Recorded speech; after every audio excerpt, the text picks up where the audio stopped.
India TV YouTube channel को subscribe करें और बेल आइकन दबाएं।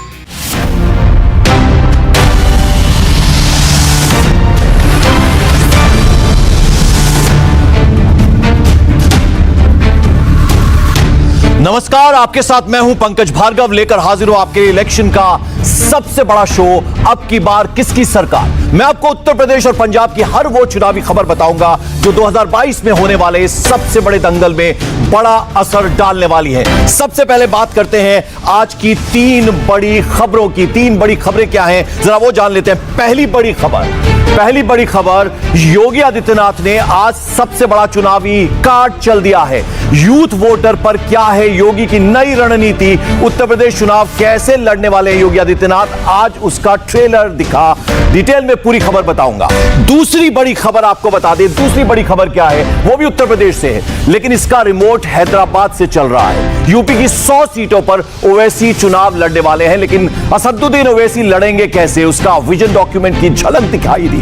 उत्तर प्रदेश में भाईजान कैसे करेंगे खेल, पास होंगे या फिर फेल। और इलेक्शन की तीसरी बड़ी खबर जो है वो पंजाब से है, जहां मुख्यमंत्री अमरिंदर सिंह के लिए सिद्धू चैलेंज बन गए हैं। तो अकाली दल और आपने कैप्टन को बड़ा सियासी करंट दे दिया है। पंजाब में पावर कट से किसका पावर ऑन हुआ, ये दिखाऊंगा मैं आपको आगे। लेकिन अभी आपको बता दें, बड़ी खबर आ रही है। बड़ी खबर यह है कि मोदी ने योगी की तारीफ की है। प्रधानमंत्री मोदी ने कहा है कि योगी आदित्यनाथ सरकार जो है पिछले 4 साल में निवेश को बढ़ाया, यानी इन्वेस्टमेंट को बढ़ाया है। कोरोना के बावजूद उत्तर प्रदेश में निवेश बढ़ा है, यूपी के गांव तक इन्वेस्टमेंट आया है। योगी ने ईज ऑफ डूइंग बिजनेस बेहतर किया है, ये तारीफ की है आज प्रधानमंत्री नरेंद्र मोदी ने योगी सरकार की। यानी पिछले 4 सालों में जिस तरह से इन्वेस्टमेंट उत्तर प्रदेश में हुआ है और किस तरह से वो बढ़ा है, इसकी तारीफ की है प्रधानमंत्री। उन्होंने कहा कि कोरोना हुआ, बावजूद उसके उत्तर प्रदेश में निवेश बढ़ा है, यानी इन्वेस्टमेंट काफी बढ़ा है।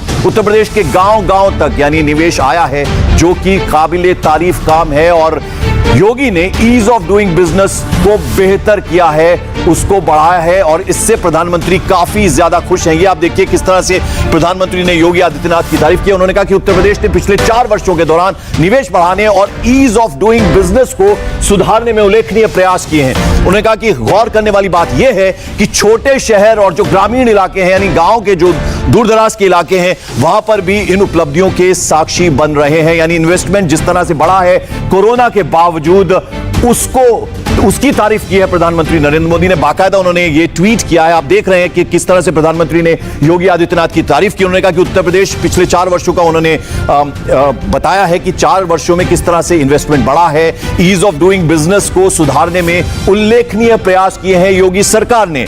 और ऐसे में उन्होंने यह भी कहा कि गौर करने वाली बात यह है कि छोटे शहर, यानी जो छोटे छोटे शहर हैं, बड़े शहर लखनऊ, इलाहाबाद, उसकी प्रयागराज की बात नहीं। उन्होंने कहा कि जो छोटे शहर हैं, उसके अलावा जो ग्रामीण इलाके हैं, गांव के जो इलाके हैं, वहां पर भी इन उपलब्धियों के साक्षी बन रहे हैं। यानी यहां पर भी इन्वेस्टमेंट हुआ, ईज ऑफ डूइंग बिजनेस जो है वो बेहतर किया। तो आप समझ सकते हैं कि प्रधानमंत्री योगी आदित्यनाथ की जो सरकार है उससे कितना खुश हैं। और अब अगली खबर की हम बात करें, आज योगी आदित्यनाथ ने 5805 अपॉइंटमेंट कार्ड बांटे हैं। ये सभी अपॉइंटमेंट जेल वार्डन, उसके अलावा फायरमैन और घुड़सवार पदों के लिए हैं। योगी ने आज ये भी बताया कि उनकी सरकार ने 1.5 लाख पुलिस वालों की भर्ती की प्रक्रिया जो प्रोसीजर है उसको भी पूरा कर लिया है। भर्ती प्रक्रिया में भ्रष्टाचार या अन्य किसी भी प्रकार की कोई किसी तरह की कंप्लेंट, कोई शिकायत नहीं आई है। पिछले 4.25 वर्षों के दौरान हमने 4.25 लाख यूथ को सरकारी यानी गवर्नमेंट जॉब दी है। उसके अलावा जो निजी निवेश है उससे प्रदेश में 1.5 करोड़ से ज्यादा युवाओं को रोजगार मिला है, जो एक बड़ी उपलब्धि है। मुख्यमंत्री योगी आदित्यनाथ की पूरी बात जरा वो भी हम आपको सुना दें। इस प्रकार का प्रदेश के अंदर निवेश का माहौल बनाना, युवाओं के लिए रोजगार की संभावनाओं को आगे बढ़ाना,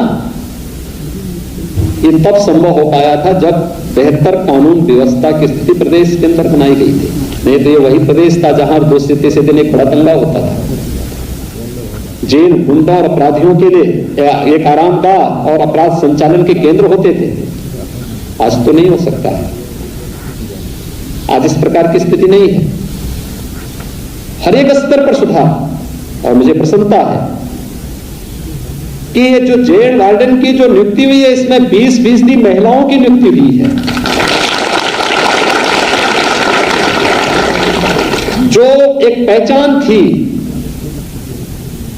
पुलिस की, अपनी एक पहचान होती थी आरक्षी घुड़सवार की, वो पूरी तरह समाप्त सा होता जा रहा था। वो पूरा का पूरा ग्रुप ही लुप्त होता जा रहा था। और मुझे प्रसन्नता है कि आरक्षी घुड़सवार की भी भर्ती की प्रक्रिया पूरी हुई और अच्छे नौजवान उसमें आए हैं। उनको देखना होगा, प्रयास करना होगा। तो अपने अचीवमेंट के बारे में उन्होंने बताया कहां। योगी आज उत्तर प्रदेश पुलिस भर्ती बोर्ड के कार्यक्रम में बोल रहे थे। चुनाव नजदीक है, लेकिन योगी ने अपना क्लेवर चेंज कर दिया है। विरोधी बेरोजगारी पर सवाल उठा रहे हैं, तो आज उन्होंने 5 साल की सरकार का पूरा डाटा लेकर वो आए।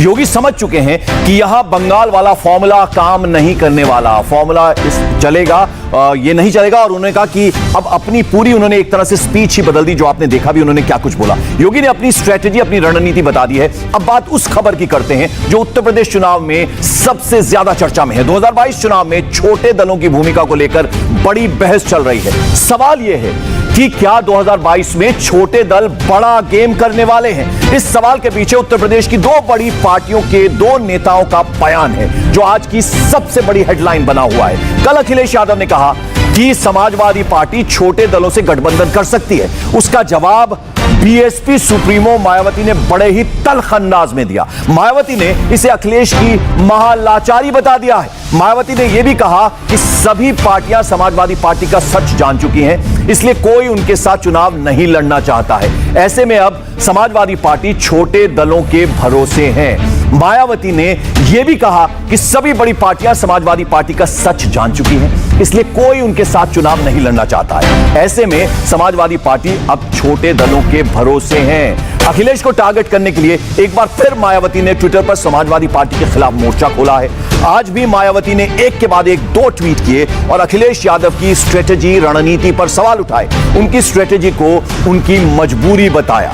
मायावती ने 2 ट्वीट में अखिलेश को जवाब दिया है। लोकसभा चुनाव के बाद जब से गठबंधन टूटा है, उसके बाद से ही अखिलेश मायावती के टारगेट पर है। 2022 में छोटे दलों की भूमिका क्या होने वाली है, उसकी डिटेल खबर आगे आपको बताएंगे, लेकिन सबसे पहले जरा यह जान लेते हैं कि मायावती ने छोटे दलों के साथ अखिलेश के गठबंधन को वाले ऐलान को महालाचारी क्यों कहा है।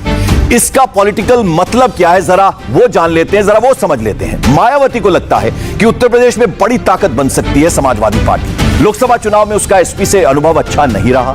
आरोप लगा है कि बसपा सपा ने वोट ट्रांसफर नहीं कराया। पहले कह चुकी हैं समाजवादी पार्टी को हराना है तो बीजेपी का साथ देने में भी परहेज नहीं है। अब जरा आज का गणित समझ लीजिए। मायावती ने 2007 में यूपी में बहुमत की सरकार बनाई थी। 2017 विधानसभा चुनाव में बीएसपी के 19 एमएलएस जीते थे। अंबेडकर नगर में उपचुनाव हुआ जिसे बीएसपी हार गई। 18 एमएलएस बचे, 2 विधायकों ने बगावत कर दी, 16 विधायक बचे। राज्यसभा चुनाव में 7 बीएसपी विधायकों ने बगावत कर दी थी। अखिलेश से मिले थे, इन्हें मायावती ने अपनी पार्टी से निकाल दिया था, जिसके बाद 9 विधायक बचे। अभी लालजी वर्मा और राम अचल राजभर को मायावती ने पार्टी से निकाल दिया। अब मायावती के पास सिर्फ 7 एमएलएस बचे हैं। मायावती को लग रहा है कि समाजवादी पार्टी उनकी पार्टी में सेंध लगा रही है। बीएसपी से निकाले गए करीब 7 एमएलएस अखिलेश यादव के संपर्क में हैं और समाजवादी पार्टी के टिकट पर चुनाव लड़ना चाहते हैं, और इसलिए और भी ज्यादा मायावती नाराज हैं। तो आप समझ गए होंगे कि मायावती अखिलेश पर इतनी आक्रामक क्यों है और छोटी पार्टियों से गठबंधन को क्यों अखिलेश की महालाचारी बता रही हैं वो। लेकिन एक बात तो साफ हो गई है कि यूपी विधानसभा चुनाव में जो छोटे दल हैं उनकी अहम भूमिका रहने वाली है। कौन सी पार्टी किसके साथ है, गठबंधन की मौजूदा तस्वीर कैसी है, जरा ये आपको दिखा लेते हैं। बीजेपी का उत्तर प्रदेश में निषाद पार्टी और अपना दल एस के साथ गठबंधन है।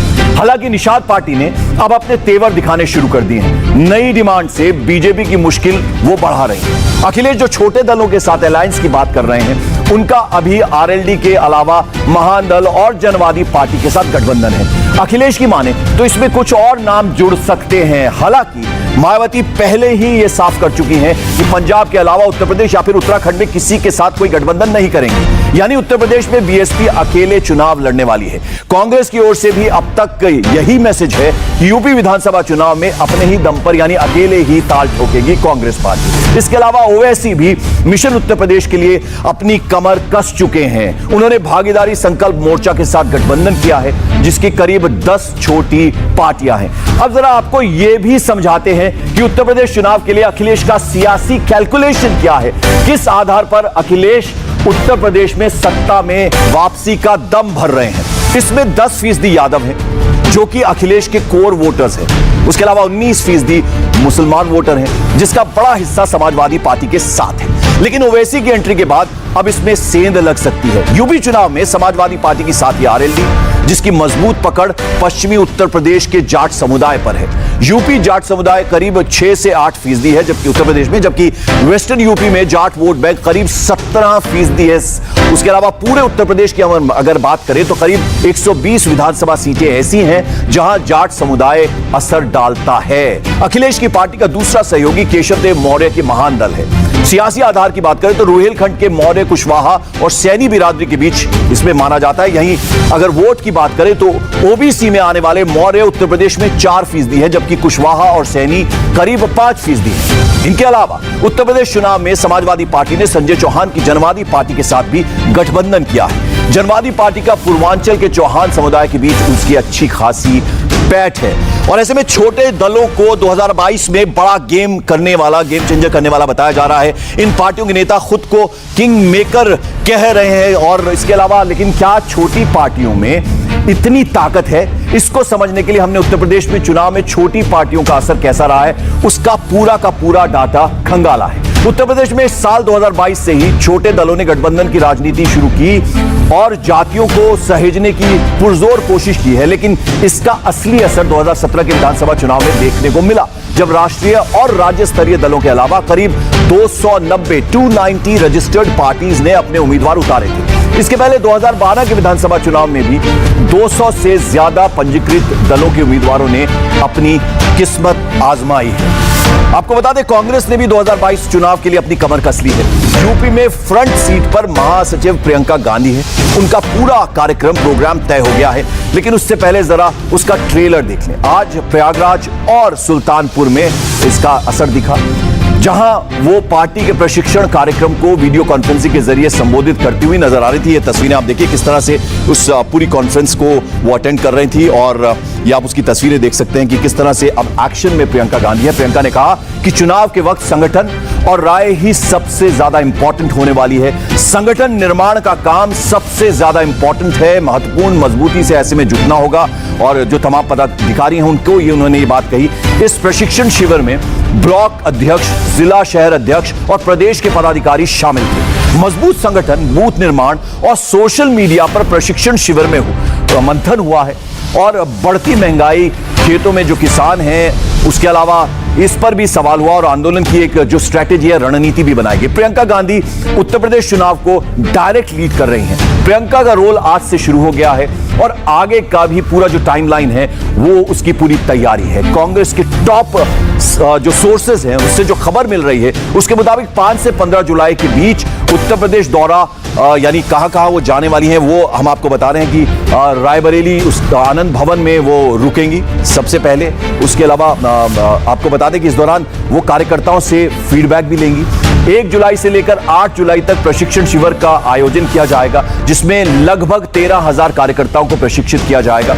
अलावा इसके पार्टी ने पूरे उत्तर प्रदेश में 6 जोन तय की है जिसमें 10 जिले शामिल हैं। हर जोन में 10 जिले शामिल हैं। आपको बता दें ये 6 जोन है। जिला अध्यक्ष, ब्लॉक अध्यक्ष को बाकायदा इसमें आमंत्रित किया गया, बुलाया गया है। तो यूपी मिशन पर पूरी तरह से एक तरह से तैयारी है। 5 से 15 जुलाई के बीच ये उत्तर प्रदेश दौरा करने वाली हैं प्रियंका गांधी। इधर उत्तर प्रदेश का सियासी तापमान बढ़ाने के लिए शिवसेना भी अब खुलकर सामने आ गई है। शिवसेना नेता संजय राउत ने इंडिया टीवी से कहा कि उनकी पार्टी उत्तर प्रदेश में 50 से 60 सीटों पर चुनाव लड़ेगी और शिवसेना का उत्तर प्रदेश चुनाव में मुद्दा हिंदुत्व होगा।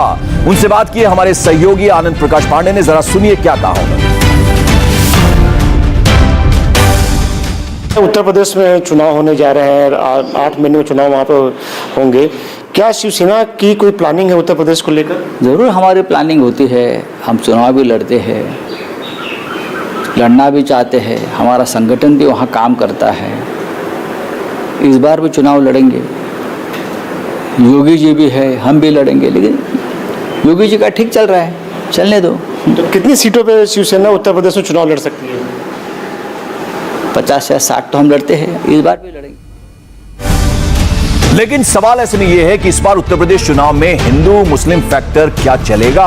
असदुद्दीन ओवैसी ने तो विजन डॉक्यूमेंट आज पेश कर दिया। ओवैसी ने आज एक ट्वीट पोस्ट किया जिसमें उन्होंने वो बातें कही, उन्होंने क्या कुछ लिखा है जरा वो भी आपको सुना दें। उन्होंने कहा कि भारत के मुस्तकबिल को लेकर मजलिस के पास भी एक विजन है। हमारी जिम्मेदारी है कि हम अपने पैगाम को जनता तक पहुंचाएं और यह सिर्फ आवाम का हक है कि वो हमें अपनाएं या फिर ना अपनाएं। पहले भी कहा था, अब भी कह रहे हैं, मजलिस चुनाव लड़ेगी, देश के हर कोने में लड़ेगी और बार बार लड़ेगी इंशाअल्लाह। ये बाकायदा ट्वीट किया, आप देखें कि ये ट्वीट उन्होंने किया है जिसमें उन्होंने कहा कि हम चुनाव लड़ेंगे और जितनी बार चुनाव आएंगे वो हम लड़ेंगे और हमारा मुस्तकबिल जो है वो मजलिस तय करेगी। अगर ओवैसी के एक एक शब्दों को गौर करें तो इसका अर्थ यही निकलता है कि यूपी चुनाव में ओवैसी पूरी पार्टी के विजन के साथ आने वाले हैं और उनकी पार्टी का विजन मुसलमान से शुरू होकर मुसलमान पर ही खत्म होता है। और पंजाब में, अभी उत्तर प्रदेश की हमने बात की, पंजाब में पावर कट से किसका पावर ऑन हुआ? सिद्धू के बाउंसर पर क्या कैप्टन को अकाली दल करेंगे कैच? ये दिखाएंगे आप।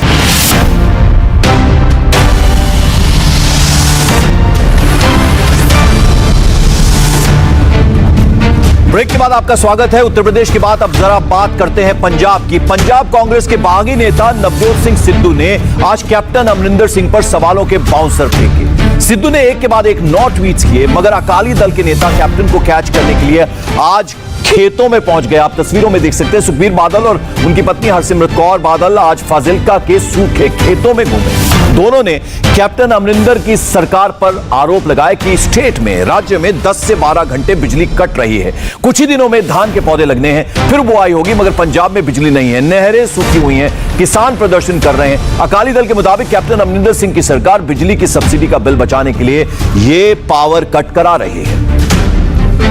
फसल क्यों सुख रही है? आज हजारा किसानों ਨੂੰ ਇਹਨਾਂ ਫਸਲਾਂ ਨੂੰ ਵਾਹਣਾ क्यों पै रहा हैगा? किहदी गलती है? कि किसानों का कसूर है? कसूर इस कांग्रेस सरकार के निकम्मे राजे का, जिन्हें आप दी सब्सिडी दे बचाने वास्ते ताकि किसानों ਨੂੰ ना बिजली दो, ना बिजली की खपत होए ते ना ही किसी किसान ਨੂੰ सब्सिडी देने की लोड़ होए, मुफ्त बिजली ही बंद कर दो। जे बिल नहीं ला सकता बिजली बंद कर दो। आज किसान कित्थे जाए? नमस्ते, मैं हूं मीनाक्षी जोशी। वीडियो और खबरों से अपडेट रहने के लिए India TV YouTube channel subscribe करें, बेल आइकन दबाना ना भूलें। जुड़े रहें इंडिया टीवी के साथ।